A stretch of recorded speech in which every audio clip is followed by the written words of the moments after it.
Next on Beautiful Spaces. Looking for what's hot and trending on the market? Take a look at this. Today on Trending, we're having a beautiful, wonderful, informative conversation with Mariam Nalomansi, who happens to be an interior designer as well. Hello, Mariam. Hi, how are you? Welcome to the show. Thank you very much. So every year we have new trends that come in and everybody embraces them. What would you say are the new trends for 2016? 2016, we've seen the rustic trend come in, and this is basically incorporating more of the natural materials like stone and wood into the designs. Then also our bathrooms are moving away from just being the function of bathrooms, but they're being seen more as living spaces, so they're being more extravagant, more mirrors, more glamour. Then we're also seeing more features, like feature items in the house, so you'll have the feature walls by change of texture or color or the different materials used, and statement pieces. So again, not statement like the massive chandeliers that our parents had back in the day, but like very different pieces, just that one special piece that sort of becomes, put around the house. So that's basically the stuff that's coming in 2016.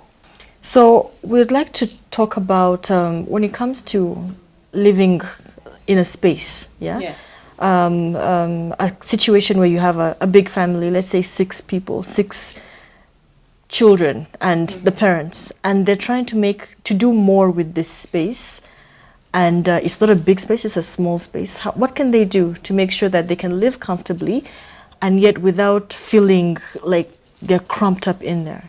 Just getting very smart storage solutions and trying to declutter as much as possible. Of course, with kids, the toys everywhere, and dad will probably have his little office working space there, but just trying to put away as much as possible. And we have so many options of storage spaces now, from wardrobes that can also work as statements, as we just say, the statement pieces. And there's so many options. So just trying to put away as much as possible to always leave the space as empty as possible. And I think this is a really important point, because we don't have overly small families here. I mean, usually at least maybe 4, on average 4 children, above, and not necessarily that everybody's living in these grand mansions or something. So this is definitely a very important piece of advice to take and try to incorporate into, trying to maximize the space. How to get creative with space, regardless of what space it is. How to get creative with space from an interior point of view, interior design point of view. Like, let's say that I have a house or something that I want to turn it into something unique, and what are the little tips you can give me to be more creative with the space that I have for myself? Well, again, that's down to your personal taste, because I might like a lot of glass, you might like more of the paintings, but just try not to overdo it. Like, again, back to the statements. Pick one thing that is grand, that is beautiful, that as soon as someone comes in, they see it and fall in love with it. I think that's a better option than having so many little things that you sort of just put around all over the place, and there's no focus on anything, because they all lose value in the confusion. So just getting one very beautiful, especially if it's a small space, you don't want to over cramp it with stuff. So just getting one amazing piece and focusing on that and building the room around that.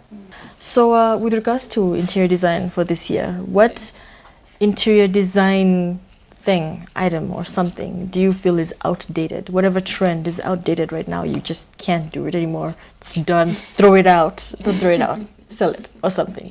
What do you think? The big leather couches. The big leather couches. The ones you sit in and sort of just disappear into the ones that were attached to class and wealth a few years ago. And I have no idea why people are still buying them, but honestly, those are gone. That is done. We should just go away from that, keep far away from it. Yeah. And those couches suck, because when you're in them, then you start sweating, and then the couch is right there, and you're stuck to the couch. That's just my personal thing. But okay, so those are gone. Is there anything else you might? Those are gone. No, for me, that's my biggest issue. Okay. So what do you think has replaced it? What has come in the place of that outdated leather couch that we? The fabric chairs these days where people play more with patterns and it's easier to get more colors, you know, moving away from the beiges and the blacks and the browns that the leather would command you to stick to. People are more playful now. You'll find the floral chairs, you'll find so many different textures, so many different colors. You can mix and match, you can patch it up, you can basically make it your own. And we have people here who can do it as well.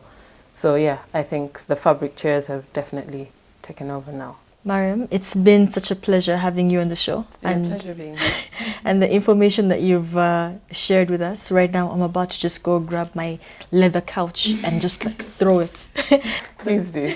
Oh, but before you do that, you can still change it up. Oh, okay. You know, you can still cover it up and change it into something better. So. I'll definitely think of that. But thank you so much. All right then. Thank you very much for having me.